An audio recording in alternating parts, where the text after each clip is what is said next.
magpapaksiw ako ng tulingan. Tapos lalagyan ko ng mga gulay para may ulam na, may gulay pa, kumpleto rekado na siya. Lalagyan ko ng talong at saka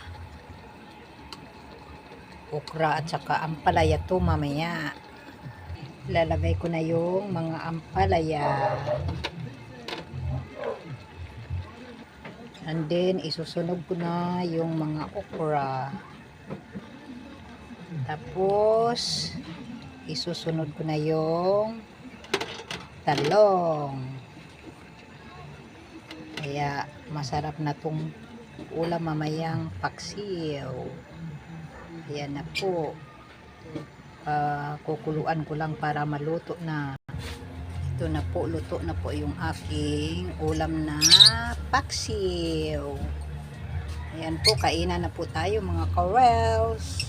Thanks for watching sa inyong lahat. Bye-bye!